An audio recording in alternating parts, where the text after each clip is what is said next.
رات کو فوراً کھانا کھا کر سو جانا کیسا ہے؟ جان پیاری ہے تو یہ ویڈیو ضرور دیکھ۔ جو بندہ رات کو فوراً کھانا کھا کر سو جاتا ہے تو اللہ تعالی اس کے اوپر اور اس کے گھر میں یہ چار چیزیں نازل فرما دیتا ہے۔ بسم اللہ الرحمن الرحیم۔ السلام علیکم محترم ناظرین، اللہ تعالی نے ہمیں بہت سی نعمتیں عطا کی ہیں، جن میں کھانا بھی ایک بڑی نعمت۔ کھانا انسان کی روزمرہ زندگی کا ایک اہم حصہ ہے، اور اس کا صحیح استعمال انسان کی صحت اور زندگی کے معیار کو بہتر بناتا ہے۔ اللہ تعالی نے قرآن مجید میں مختلف کھانوں کا ذکر کیا ہے، اور ان میں سے بعض کھانوں کو پسندیدہ قرار دیا ہے۔ حضرت ابو ہریرہ رضی اللہ تعالی عنہ سے روایت ہے کہ نبی کریم صلی اللہ تعالی علیہ وسلم نے فرمایا، اللہ تعالی کا پسندیدہ کھانا وہ ہے جو بغیر بوجھ کے کھایا جائے اور اس میں زیادہ نہ کیا جائے۔ اس سے واضح ہے کہ اللہ تعالی ہمیں اعتدال میں رہ کر کھانے کی ترغیب دیتی تاکہ ہم اس کی نعمتوں کا صحیح استعمال کر رہے ہیں۔ اللہ تعالی نے قرآن مجید میں کھانے کے لیے مختلف چیزوں کو حلال قرار دیا، جن میں دودھ، شہد،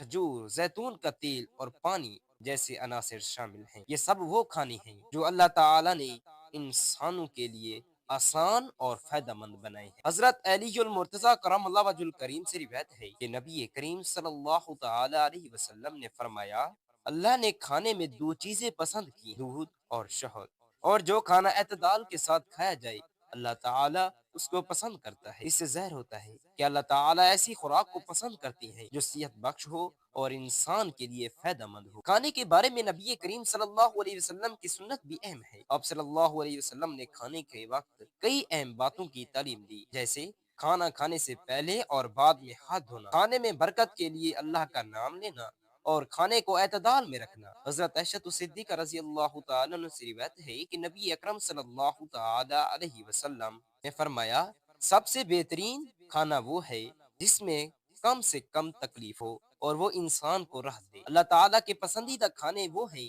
جو اس کی رضا کے مطابق ہوں، جن میں حلال رزق ہو، جنہیں شکریہ اور شکر گزاری کے ساتھ کھایا جائے، اور جو اعتدال میں ہو۔ اللہ تعالیٰ نے کھانے کو ایک نعمت بنایا ہے، اور وہ اس وقت خوش ہوتا ہے جب اس کی نعمتوں کا شکر ادا کیا جاتا ہے اور اس میں اس کا ذکر کیا جاتا ہے۔ اسلام ایک مکمل اور جامع دین جو زندگی کے ہر پہلو میں رہنمائی فراہم کرتا ہے۔ یہ محض ایک عباداتی نظام نہیں بلکہ ایک انسانی طرز حیات ہے جو انسان کی دنیاوی اور آخروی بھلائی کے لیے اصول متعین کرتا ہے۔ اسلام نے نہ صرف ہماری رہنمائی کی ہے بلکہ ہماری روحانی ضروریات کو پورا کرتا ہے، بلکہ جسمانی، ذہنی، معاشرتی اور اخلاقی پہلو کو بھی متوازن رکھتا ہے۔ یہ ایک ایسا نظام حیات ہے جو انسانی فطرت کے عین مطابق ہے اور جس کے احکام میں حکمت اور فائدہ پوشیدہ ہے۔ اللہ تعالی نے انسان کو ایک خاص مقصد کے لیے تحت پیدا کیا، اور اس مقصد کو پورا کرنے کے لیے ایسے ایک مکمل نظام عطا کیا۔ اس نظام میں ہر چیز کی وضاحت موجود ہے،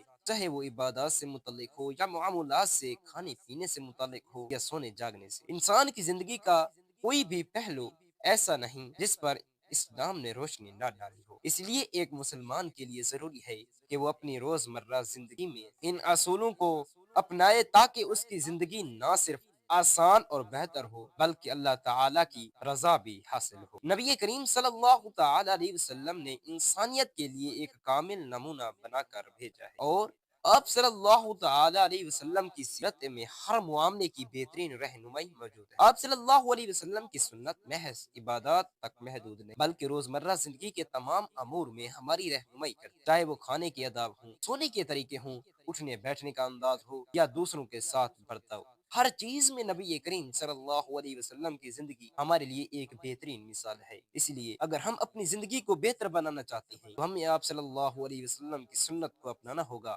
اسلام میں کھانے پینے کے آداب پر خاص زور دیا گیا ہے کیونکہ یہ براہ راست ہماری صحت اور جسمانی فلاح سے جڑے ہوئے ہیں۔ ایک متوازن اور صحت مند زندگی گزارنے کے لیے ضروری ہے کہ ہم ان اصولوں کو سمجھیں اور ان پر عمل کریں۔ نبی کریم صلی اللہ تعالی علیہ وسلم نے کھانے کے آداب کی وضاحت کرتے ہوئے ہمیں سکھایا کہ کس طرح کھانا کھایا جائے، کس وقت کھایا جائے اور کھانے کے بعد کیا عمل کیا جائے۔ آپ نے فرمایا کہ انسان کو اتنا ہی کھانا چاہیے جس سے وہ بھوک مٹا سکے، لیکن زیادہ کھانے سے پرہیز کرنا چاہیے کیونکہ یہ بیماریوں کا سبب بنتا ہے۔ اسی طرح کھانے کے بعد کیا طرز عمل اختیار کرنا چاہیے، اس بارے میں بھی اسلام نے واضح ہدایات دی۔ انسان کی صحت کا دار و مدار اس کی خوراک پر ہے، اور اگر خوراک کے بعد مناسب احتیاطی تدابیر نہ اپنائی جائیں تو یہ صحت پر منفی اثر ڈال سکتی ہے۔ نبی کریم صلی اللہ تعالی علیہ وسلم نے کھانے کے بعد چند اعمال کی تلقین فرمائی جو نہ صرف طبی لحاظ سے فائدہ مند ہے بلکہ روحانی فوائد بھی رکھتے ہیں۔ ان میں سب سے اہم ذکر الہی، وضو کرنا اور کھانے کے بعد دعا پڑھنا شامل ہیں۔ اسلام نے ہر چیز میں اعتدال کا راستہ اپنانے کی تلقین کی ہے۔ نہ تو کھانے میں زیادتی ہونی چاہیے اور نہ ہی کھانے کے بعد ایسے اعمال اختیار کرنے چاہیے جو جسمانی صحت کو نقصان پہنچائے۔ نبی کریم صلی اللہ علیہ وسلم کی زندگی میں ہمیں اعتدال کی بہترین مثالیں ملی۔ آپ صلی اللہ علیہ وسلم نے نہ تو کھانے کے بعد فوراً آرام فرماتے تھے اور نہ ہی غیر ضروری مشقت کرتے تھے، بلکہ ایک متوازن طرز عمل اختیار کرتے تھے جو آج جدید سائنس بھی تجویز کرتی ہے۔ یہی وجہ ہے کہ اگر کوئی مسلمان اپنی زندگی میں سکون، برکت اور صحت چاہتا ہے تو اسے چاہیے کہ وہ اپنے اصولوں پر عمل کرے جو اسلام نے بیان کیے ہیں۔ کھانے کے آداب، سونے کے آداب اور روزمرہ زندگی میں اپنائے جانے والے طریقے وہ بنیادی چیزیں ہیں جو ہمیں نہ صرف جسمانی طور پر مضبوط بناتی ہیں بلکہ روحانی طور پر بھی ہمارے لیے فائدہ مند ہیں۔ اگر ہم ان اصولوں کو اپنائیں گے تو ہماری زندگی آسان ہو جائے گی، ہمارے معاملات میں برکت ہوگی اور ہم دنیا و آخرت میں کامیابی حاصل کریں گے۔ کھانے کے فوراً بعد سونا ایک عام بات ہے جو بہت سے لوگ اپناتے ہیں، خاص طور پر رات کے کھانے کے بعد۔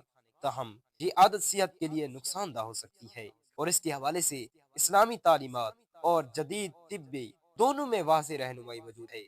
سب سے پہلے نبی کریم صلی اللہ علیہ وسلم کی سنت پر عمل ڈالیں گے تو ہمیں معلوم ہوتا ہے کہ آپ صلی اللہ تعالی علیہ وسلم کھانے کے فوراً بعد سونے کی عادت نہیں رکھتے تھے۔ نبی کریم صلی اللہ علیہ وسلم نے کھانے کے بعد سونے سے اجتناب کیا ہے اور اس کے بجائے ذکر، ہلکی چہل قدمی یا پھر عبادت میں مصروف رہنے کی ترغیب دی۔ حضرت عائشہ صدیقہ رضی اللہ تعالی عنہ نے ایک روایت میں بیان کیا ہے کہ نبی اکرم صلی اللہ علیہ وسلم کھانے کے بعد فوراً سونا پسند نہیں کرتے تھے بلکہ وہ بیٹھتے تھے اور تھوڑی دیر آرام کرتے تھے۔ اس سے واضح ہوتا ہے کہ کھانے کے فوراً بعد سونا نبی کریم صلی اللہ علیہ وسلم کی سنت کے مطابق نہیں ہے۔ اس حوالے سے ایک حدیث بھی موجود ہے جس میں نبی کریم صلی اللہ علیہ وسلم نے فرمایا، کھانے کے فوراً بعد لیٹنا ہاضمے پر اثر انداز ہوتا ہے اور بدن میں بوجھ بڑھاتا ہے۔ اس حدیث سے یہ واضح ہوتا ہے کہ کھانے کے فوراً بعد سونا صحت کے لیے مفید نہیں ہے کیونکہ یہ ہضم کے عمل کو متاثر کرتا ہے۔ طبی ماہرین بھی اس بات کی تصدیق کرتی ہیں کہ کھانے کے فوراً بعد سونا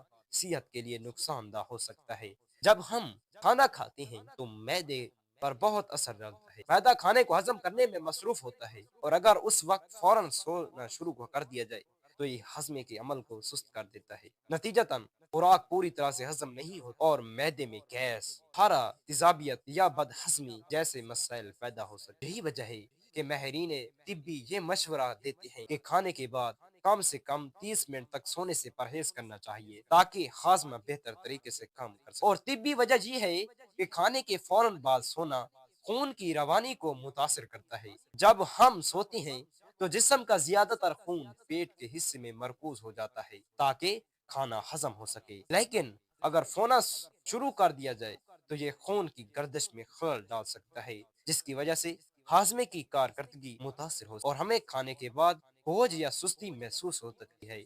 حکیموں کے مطابق کھانے کے فوراً بعد سونا معدے پر اضافی دباؤ ڈال دیتا ہے جو بدہضمی، تیزابیت اور معدے کے دیگر مسائل کا سبب بن سکتا ہے۔ حکیم ابن سینا نے بھی اپنی کتاب القانون فی الطب میں ذکر کیا ہے کہ کھانے کے فوراً بعد سونا جسم کے لیے نقصان دہ ہو سکتا ہے اور اس سے معدے کی کارکردگی متاثر ہو سکتی ہے۔